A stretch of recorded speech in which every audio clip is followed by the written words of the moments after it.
I've been wanting to do a deep dive into copper on this channel because I'm extremely bullish on it, and I think a lot of the copper stocks have tremendous room to run in the coming months and years. So today we're bringing on Christian Kargl-Simard. He's a metallurgical engineer and he's a former investment banker. And today he's highly involved in a couple of copper companies, including being the CEO of Adventus Mining. He's very knowledgeable on all things mining, but especially when it comes to the copper market. So I think you're going to learn a lot in this video. And I'll put chapters down below so you can choose to watch the parts that you're most interested in. Hey, thanks for joining me, Christian. I've heard you say in the past that you expect much higher copper prices. Can you tell me why? Yeah, we're going through a transition from fossil fuels to electrification of the world. And the metal that brings all of that together is copper. Whether it is in the batteries, whether it is in the electrical grids that connect everything together, whether it be the new renewable power sources. But there are other factors in play, such as AI. AI is highly power intensive, and that is going to lead to higher consumption in electrical grids. And of course, we've got the underlying theme of copper and why it has been growing for decades, and that is providing power to poor nations in the world so that they have sustainable power sources. Things get really interesting from a copper consumption perspective when the uptake of electrical vehicles on the road reaches a certain percentage. My sense is that somewhere in the 10 to 20% range. We're not there yet, but it's coming very soon. And that's when electrical grids start to fail. And that's when there'll be emergency kind of spending, rush spending to make sure that's not an issue.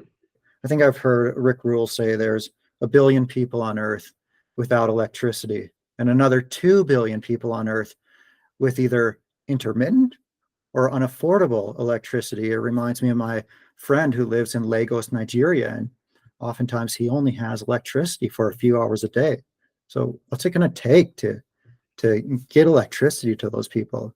And I imagine that's going to take a lot of copper. If we saw the urbanization of China, and just the country of China is taking half of the world's copper today. Well, that's a much more involved topic, is how do you develop the third world? And I don't think anybody knows to answer that question, but clearly that is a driver of growth in the future for copper demand. But I would focus more on the disruptive technologies that are driving the demand in the first and second world. And that is this electrification thematic around batteries, electric vehicles, and renewable energy. There is what I view a big tug of war going on in terms of the views of copper right now. Generalists think that copper is weak. Copper usage is weak right now because of the weak Chinese economy and issues in the real estate sector. I think people that know supply demand numbers and are kind of in the copper space realize that because of disruptive technologies, China over the last 2 years has been increasing their annual usage of copper by 4 to 5% each year. That is because of the disruptive technologies, despite the real estate issues. So I'm really focused on that and how that kind of correlates to the rest of the world. I'm also interested in artificial intelligence and other uses like that driving electricity demand. And then you can layer on top what you're talking about in third world countries. There was a few articles I read on Bloomberg recently that touched on the topic of unstable electrical grids in the United States for the first time. We're talking about significant brownouts, and this instability can lead to fires, which they're assuming the fires that were in Hawaii there recently were driven by that issue. That requires significant new sources for electricity and rebuilding and diversification of electrical grids. Very, very heavy copper usage. And how about from the supply side? So right now in 2024, the experts are calling for a neutral to slight deficit in terms of copper production. That was a huge surplus about 6 months ago. But we've seen the shutdown of First Quantum's Cobre Panama mine in Panama, which is really unfortunate. That's a really sad story for a business, but also challenges in production, in particular in Chile. The producers there, in particular Codelco, have been challenged for years to keep up with their guidance. So when we started 2024, there was about 1 million tons of copper and copper concentrate that was taken out of the forecast. Typically, analysts have 500 to 750,000 tons of copper production as a wiggle factor based on strikes, acts of God, that kind of stuff. That was already used up here by this 1 million tons before the year started. Now, I have to be specific on it's extremely tight in the copper concentrate market. Copper metal there is okay, although tight, but the concentrate market is crazy tight, driving all-time low treatment charges. What is a treatment charge? It's what a copper smelter pays to process a ton of copper concentrate. The lower the price, the more desperate the smelters are to get material. China, which consumes about half the world's copper and does not have a lot of copper themselves, which is a really bullish piece to copper, has built a lot of smelting capacity over the last few years. So they're really, really hungry for those units of metal in the copper concentrates, and especially so with those recent shutdowns or curtailments. That is helping in this bullish thesis for copper in the short term, and of course in the mid to long term. Okay, and we've seen grades going down for over the last few decades, and the grades today are significantly lower than where they were. Is that because technology has improved and we're more efficiently being able to extract the copper, or is it because the mines are getting worse and we've just mined all the good stuff already? Is it a combination of those two? It's called geological inflation. We have been depleting some of the world's greatest copper discoveries. Some of these very large mines in Chile were started decades ago, and now they're not in their great years and are in their reinvestment years to go underground. And that's requiring a ton of capital, which is putting strain under Codelco in particular, and it's taking longer than expected. A little bit technology. So heat bleaching technologies over the last few decades have allowed for a processing of lower grade ores. This new technology called jetty will help transform some of the heat bleaching capabilities. But generally, it's just mining out some of the high grade deposits, and what's left is lower grade. And lower grades have a huge multiplier effect in terms of costs and environmental footprint. And this is ultimately driving a much higher incentive price that is required to build new copper mines. Yeah, and in addition to that, they're getting harder to permit, right? And I'm seeing lots of people all around the world, even in developing countries, who have this not in my backyard attitude. They won't deny the fact that we're going to need lots and lots of copper, but a lot of people say, no, you go produce it over there. We don't want it here. Absolutely.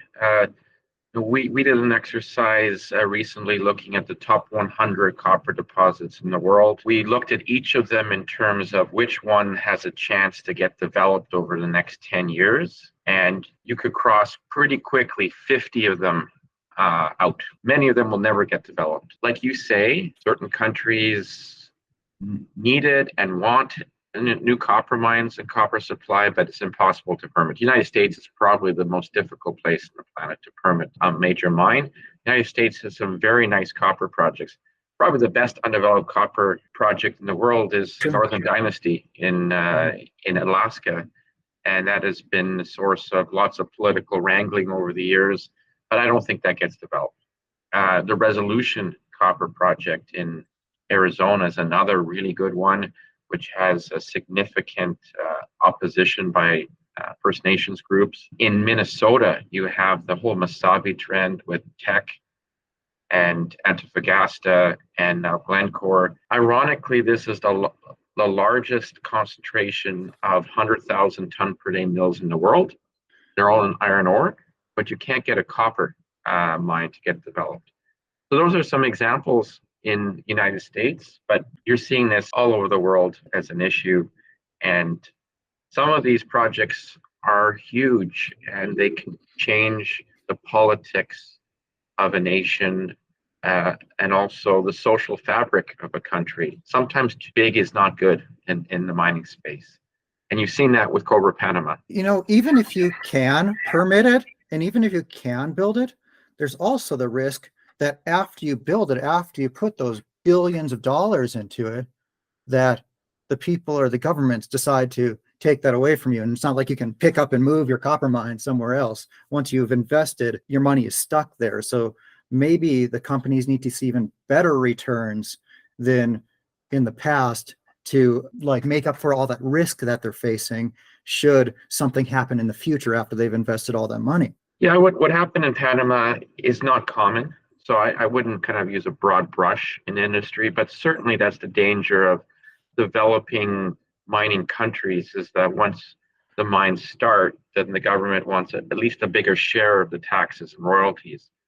And that's where a really strong investment protection agreement is required to protect that investment. And regarding constraints on supply, is it getting more difficult to find great copper mines? Or is it actually getting easier because technology has improved so much? Can you give more information on that? That's a good question. I mean, if you look at the data, there's been a shortage of major copper discoveries over the last few years, even though there's a significant amount of money that has been spent on exploration. It's not that hard to find a copper porphyry. The problem is trying to find one that has economic grades. Definitely geophysics has evolved over the last few years and is an excellent tool in finding copper deposits, but in particular ones that are deeper. And this is not a global comment, but in most of the places where you find big copper mines, there's been a lot of exploration work done to date. The easy ones have been found, and now you're looking for the deeper ones. And the deeper ones are more difficult to find and have more challenges as well to get developed. Because they're more unlikely to be economic because it takes a lot of money to get way down there underground, Yep. right?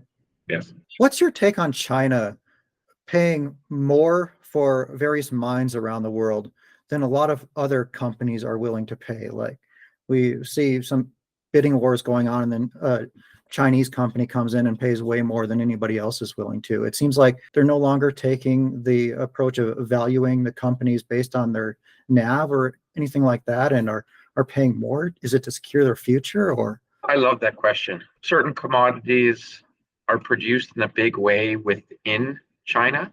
Certain commodities are not. They just don't have the geological potential there, and touch copper is one of them. Not a surprise then that they seem to be buying every single copper project in the world outside of North America. I think they have a unified vision for this electrification thematic that I'm talking about, and they definitely are thinking longer term, but it's also easier for them to come up with a strategy due to the political dynamic in China.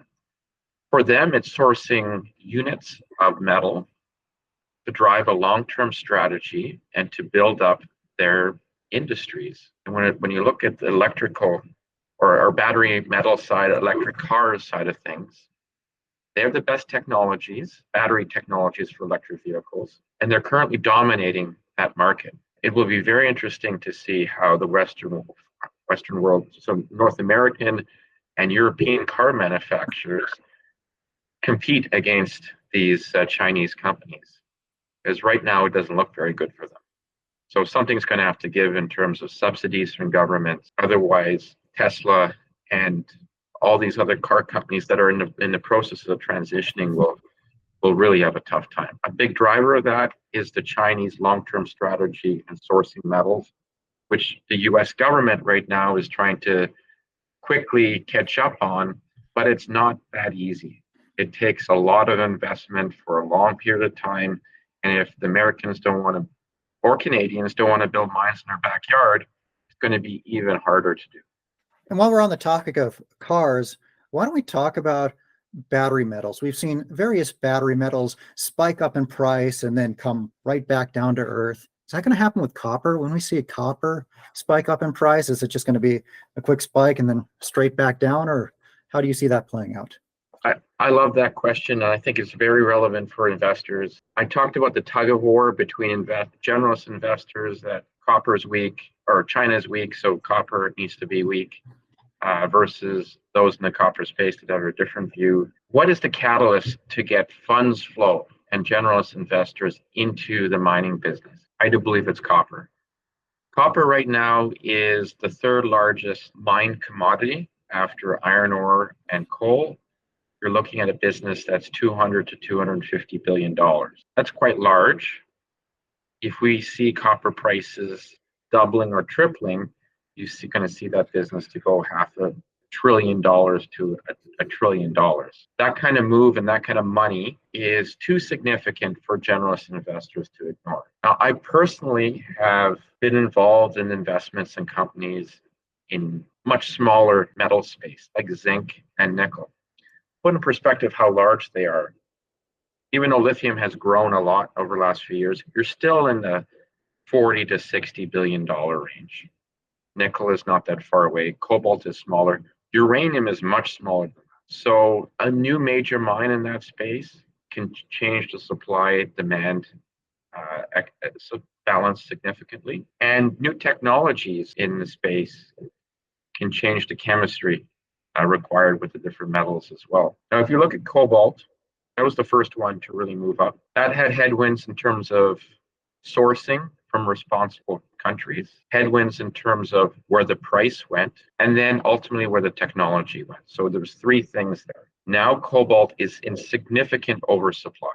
We're talking about 6-7 years after it was euphoric. Lately, you had both nickel and lithium have bubbles. Nickel, to me, is probably the most surprising one because nickel is really hard to produce. It's metallurgically complicated. But Indonesia opened up their nickel oxides, allowed significant Chinese investment, and the production of nickel has grown very quickly, 2 to 3 times in size. Partly new technologies there as well, but many long-time established nickel mines that cost billions to develop are now uneconomic, including all of the nickel mines in New Caledonia, which collectively had something like $25 to $30 billion of investment. And this is going to create real social problems in that spot as well with these mines coming on. Lithium, there's lots of lithium on this planet. It's just a matter of the incentive price to move lithium mines forward. But you also have these salars, these lithium lakes or salt lakes in South America. It doesn't take a lot of time to expand production there or go from a discovery to production. So the speed that you can develop and provide new lithium production is much quicker than hard rock mines. All of those metals and those circumstances around the bubbles do not apply for the copper space. Copper is required to link everything together. Copper is not so much used in the actual technology or the battery chemistry. It's what links it together and also links the electrical sources together. Copper is hard rock. There's no copper lakes per se. And the scale that we need to build up the copper space, we talked about, has many challenges in front of them and a very long time to develop as well. So let's say in 2025, we see copper prices go way up really quickly. How long would it take these big copper mines to expand their production to take advantage of that, or for the shovel-ready copper mines to get built? Yeah, the one thing that's hard to forecast is brownfields expansions, but that's not really publicly disclosed. And that's, I'm going to call it an X factor in all of it. But the reality is some of the best copper mines in the world are getting long in the tooth. They are going underground, as I discussed, like Codelco, et cetera.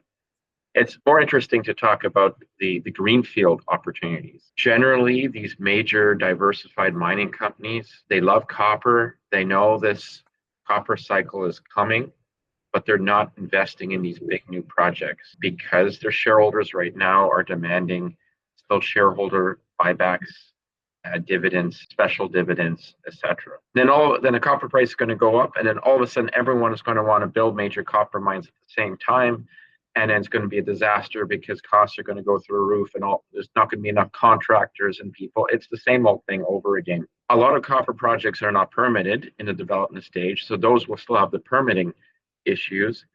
But then, even if you are permitted, these companies will need to go back to the drawing board and refresh their feasibility study, or which will take a year, or enter into detailed engineering and put a big team around that. And perhaps the copper price drops again after that exercise, and then it'll still be on the drawing board. So what I'm trying to say there is that we really need to see copper prices elevated for multiple years to see through these projects actually get sanctioned and built. But Teck Resources had the guts to build this QB2 mine over the last few years in Chile, and I believe the initial capital estimate was somewhere in the $2 to $3 billion range, and in the end, it was $9 billion. Now, part of that was COVID, but the CEO that started when that mine got built was not there when it was completed, and a cost overrun of $6 billion, not many companies can really stomach. So that's a challenge, of course, something that big companies are thinking of. And remember, QB2 already had a mine there. It wasn't at super high elevation, wasn't too far away from the coast, and there was that kind of cost overrun, let alone the extra time it took to build.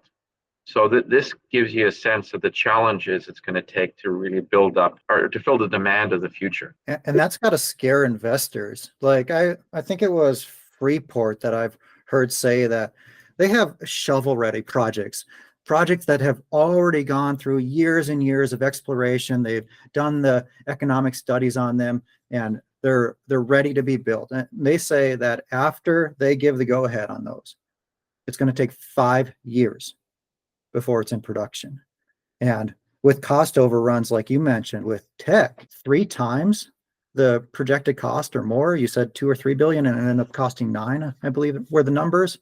Like, that's got to scare investors, and have the big investors telling these CEOs, hey, I don't know if I want to build this, even though we see higher copper prices coming. Well, that is a driver, though, of why copper prices have to go significantly higher than the historical all-time highs. I'm talking $7, $8, $9, $10 a pound.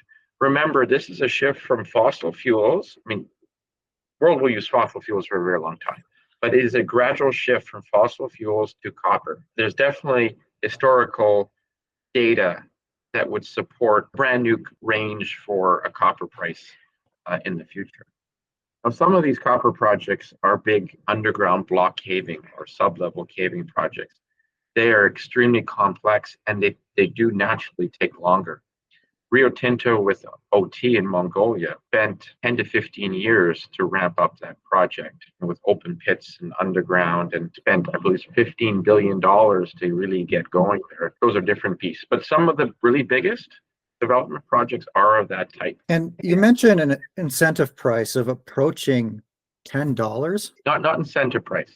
Okay. That's where I think the price needs to shoot to over an extended period of time to give comfort to these big companies to sanction their projects with updated capital costs, taking account into the big infrastructure requirements. Now, under the current environment, I believe the incentive price, what does that mean? That is what copper price is required for the average major copper mine, new copper mine, to get developed to drive a 15% after-tax rate of return.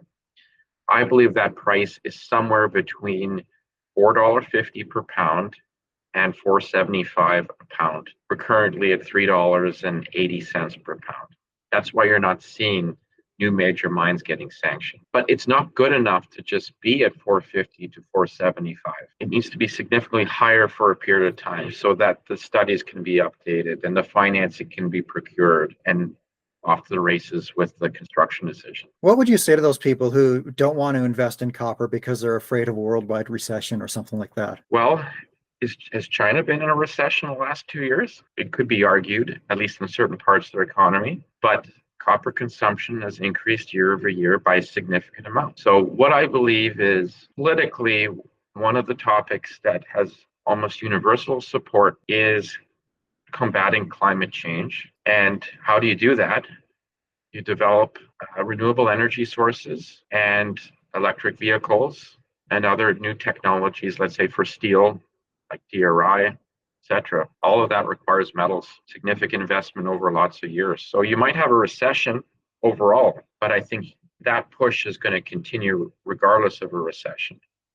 And that's what's going to lead to like a metals revolution over the next few decades. Mining is going to be one of the important drivers in the world. I think finally, maybe all generations will understand the importance of mining. Let's connect it to the BMO conference. I just came back from it this morning. There's always a poll at the BMO conference on what's your favorite metal or which metal do you think has the brightest future. Year over year, it's been copper. Although this year at the conference, some people were starting to ask questions like, how is that so unanimous year over year? Is there too much bullishness in the market? Should we be more skeptical about it? Yes, it's not a year over year, but inventories are tighter. All the things we talked about, we're close. This is why you see many of the gold producers, major gold producers in the world, looking to grow through copper gold mines. So I think it's just inevitable. Anything else that you learned at the BMO conference regarding copper? Well, there are a couple of touch points. One of the major CEOs, when asked about their views in building up greenfield copper projects, he responded and saying, we'd rather not be the first to build, rather wait until that inevitable copper price moves and then build. Kind of backs up to what I was saying earlier on the chat. There was some enthusiasm on gold as well, probably more than in years past. A view that perhaps gold price hasn't kept up with other commodities or kind of the dynamics in the market, and some of these gold producers are quite cheap. All right, Christian, well, why don't you tell me about the companies that you're involved in and the investment case for those companies? I'm clearly biased towards copper, but I think I have some good reasons to be. And I put my money where my mouth is. So the majority of my family's net worth is in copper, copper companies, and I have put two copper companies together, both very different, but I think both relevant. One is Adventus Mining Corporation. The ticker is ADZN on the Venture Exchange. We have compiled the second largest exploration package in Ecuador behind Sol Gold. But most importantly, we have the next copper mine in the world to be built there. It's a deposit called El Domo. It's very, very high grade, 5% copper equivalent. It drives very, very strong economics. And despite where we are in this copper cycle, it is financeable and will get built with extremely low cash costs driving that reality. The other company is called Surge Copper. Surge Copper is a very large, lower grade copper porphyry district in British Columbia, Canada. It is the largest contiguous copper exploration district in Canada in terms of land. It's the second large copper equivalent resource base in Canada after Western Copper. This district we are in has a fully permitted major copper mine in the middle of it called Huckleberry. So it is a mining district, and the market capitalization of this company is around 15 million Canadian, making it easily the cheapest copper stock on the planet. This company is also listed on the Venture Exchange under the ticker SURG. All right. Well, thank you so much, Christian. I really appreciate you joining us for another session, and we'll have you back on soon. Thank you, Jordan.